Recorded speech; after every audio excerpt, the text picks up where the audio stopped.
All right मंडळी, so आज मी पाहिलेला आहे इन्स्टिट्यूट ऑफ पाउटॉलॉजी हा मराठी सिनेमा आणि कसा वाटलाय मला हा सिनेमा जाणून घेऊया आजच्या व्हिडिओमध्ये पटापट. सगळ्यात आधी तर आता या सिनेमामध्ये जी लांबलचक स्टारकास्ट आपल्याला दिसत होती, तर हा ॲक्चुअली सिनेमाचा प्लस पॉइंट ठरायला पाहिजे होता, पण हाच सिनेमाचा सगळ्यात मोठा निगेटिव्ह पॉइंट ठरतो.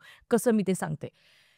हा व्हिडिओ सुरू करण्याच्या आधी मी तुम्हाला हे सांगते, की आयुष्यामध्ये ना ट्रेलर रिव्ह्यू, टीझर रिव्ह्यू हे जे मी करत असते, हे का महत्त्वाचे असतात ना, त्याचंच हे ज्वलंत उदाहरण. कारण या सिनेमाच्या टीझर आणि ट्रेलर रिव्ह्यूमध्येच मी सांगितलं होतं, की हा सिनेमा ॲक्चुअली खूप खूप डिसअपॉइंटिंग ठरणार आहे आणि तेच झालं. जे मुद्दे मी ट्रेलर रिव्ह्यूमध्ये मांडले होते, ते सगळे काही खरे ठरलेले आहेत, जेव्हा मी हे संपूर्ण सिनेमा बघून आजचा व्हिडिओ बनवते यावेळी. आणि एक-एक करून मी ते तुम्हा सगळ्यांसमोर मांडणार आहे. सगळ्यात आधी या सिनेमाची कथा आणि पटकथा आणि दिग्दर्शन केलेलं आहे प्रसाद नामजोशी यांनी. आणि या सिनेमाचा एकच पॉझिटिव्ह पॉइंट आहे, तो काय आहे ते मी सांगते. या सिनेमाचा जो विषय आहे ना तो. कारण या सिनेमाचा विषय ॲक्चुअली थोडासा चांगला होता, की समाजातले असे काही घटक असतात, अशी काही मुलं असतात, जी त्यांच्या परिस्थितीमुळे किंवा वाईट वेळेमुळे किंवा काही कारणास्तव म्हणजे वाईट मार्गाला जातात, व्यसनाधीन होतात किंवा मग ते टुकारगिरी करताना आपल्याला रस्त्यांवरती दिसतात, गुंडगिरी, भाईगिरी करताना दिसतात, शिक्षणापासून लांब जातात आणि मग बेरोजगारी वाढते. मग या सगळ्या गोष्टींमुळे त्या मुलांकडे ॲक्चुअली फार जास्त दुर्लक्ष केलं जातं समाजाकडनं, प्रशासनाकडनं.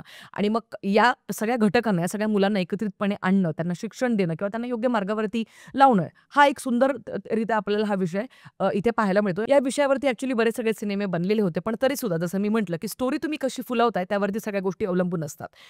लेखकाला ही स्टोरी ॲक्चुअली फुलवताच आली नाही.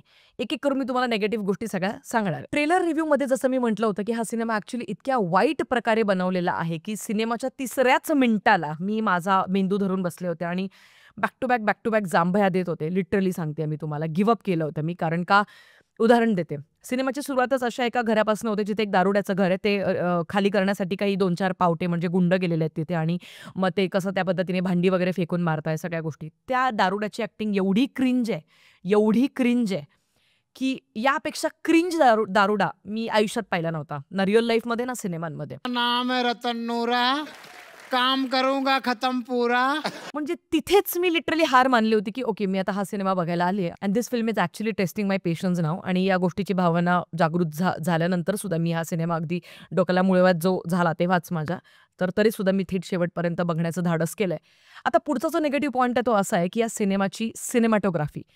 सिनेमॅटोग्राफी हा शब्दच ॲक्चुअली ज्याने हा सिनेमा शूट केलाय त्याला कदाचित तो माहितीच नसावा. कारण एवढे अ, 2003 आणि 5च्या काळातले जे शॉट्स आहेत म्हणजे घडोघडीला वेगवेगळ्या म्हणजे कुठे 144p मधला तुम्हाला क्वालिटीचे काही शॉट्स दिसताय, कुठे 1080p मधले दिसताय, कुठे 720p मधले दिसताय, कुठे 360p मधले दिसताय. म्हणजे काहीच त्याच्यामध्ये तारतम्य नाही. कुठे कुठलातरी मला असं वाटतं Oppo, Vivoचा मोबाईल लावला असेल, त्याचे काही शॉट्स घेतले असतील. कुठे काही साधा एखादा कॅमेरा आणला असेल, घरातलाच पडलेला असेल बाबा रे, की चल मग आता मग मी करतो या सिनेमाचं शूट वगैरे. सी या सगळ्या गोष्टी ना आता 2025 मध्ये आपण पाहतोय ना, म्हणजे हे खरंच खूप दुर्दैव आणि खूप वाईट वाटतं ह्या गोष्टीला बघून. एकंदरीत मी छत्रपती संभाजीनगरमध्ये हा सिनेमा पाहायला गेले होते आणि माझ्यासमवेत अजून एक 4-5 डोके आलेले होते. ते बघून सुद्धा थोडं बरं वाटलं, की किमान अजून 4-5 डोके तरी आलेले होते बाबा हा सिनेमा बघण्यासाठी. बरं आता सिनेमाची जी कथा आहे, प्लॉट आहे ते मी तुम्हाला सांगते. गिरीश कुलकर्णी आहेत, एक प्रोफेसर आहेत. एका इंजिनिअरिंग कॉलेजमध्ये ते शिकवतायत विषय आणि मग त्यांना अचानक असं मध्यातून सुचतं. त्याचं काहीच क्लॅरिफिकेशन त्यांनी दिलेलं नाहीये. जस्ट एक बारमध्ये ते बसलेले असतात आणि मग तिथे 2-3 लोकांचं संभाषण ऐकल्यानंतर त्यांना असं वाटतं, की हां, मग हे जे नेते वगैरे असतात, त्यांचे जे कार्यकर्ते असतात, ते मग वाईट मार्गाला जातायत आणि मग ते चुकीच्या मार्गाला जातायत, सतरंजा उचलतायत आणि त्यांच्या आयुष्यात स्वतःचं असं काही अस्तित्व उरत नाही आणि मग या मुलांना, या पावट्यांना घेऊन आपण एक पावटॉलॉजी हा एक स्पेसिफिक म्हणजे फिलॉसॉफीच्या ऐवजी पावटॉलॉजी हा एक आपण विषय सुरू करायला पाहिजे आणि बघूया यांचं आयुष्य कसं घडवू शकतो. ठीक आहे. आता हा एक प्लॉट आहे. याला फुलवलं कसं आहे बघा. मग ते असं समाजात जातात आणि पोरं-बिरं गोळा करतात. मग पोरी पण येतात तिकडनं. अतिशय क्रिंज ॲक्टिंग करत पोरं-पोरी.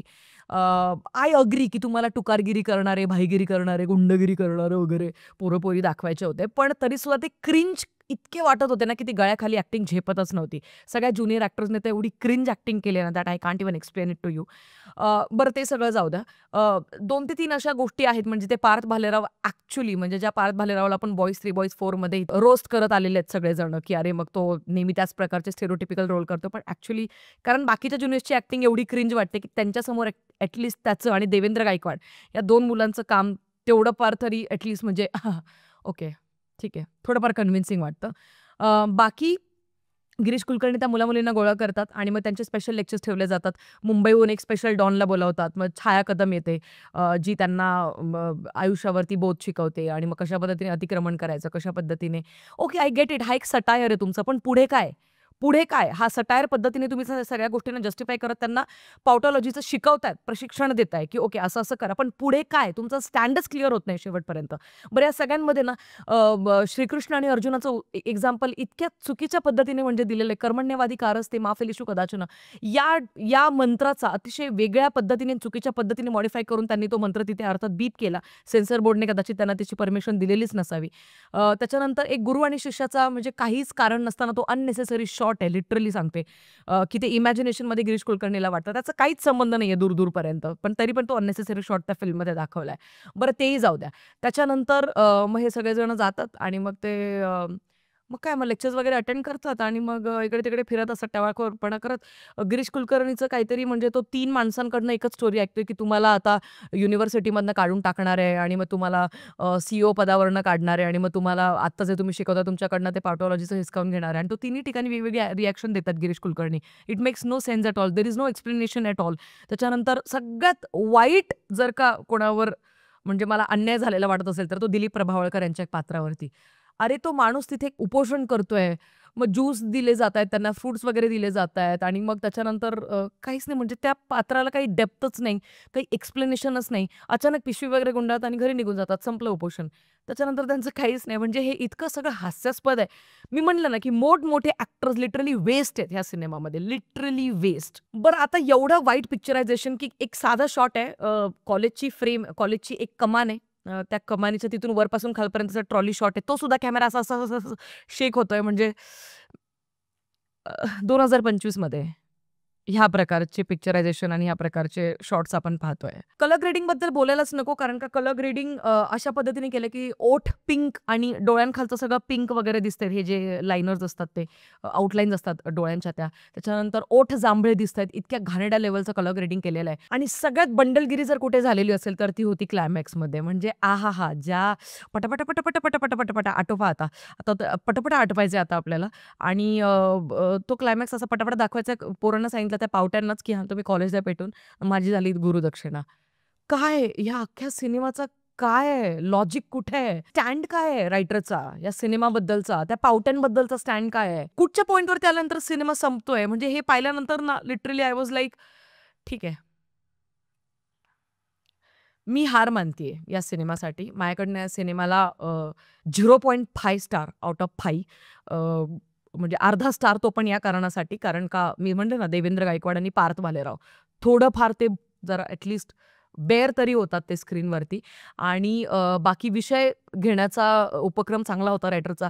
अजिबातच विषय फुलवता आलेला नाहीये. ना त्या विषयाला काही डेप्थ देता आली आहे, ना स्क्रीन प्ले रचता आलेला आहे. काहीच नाही, काहीच नाही, काहीच नाही.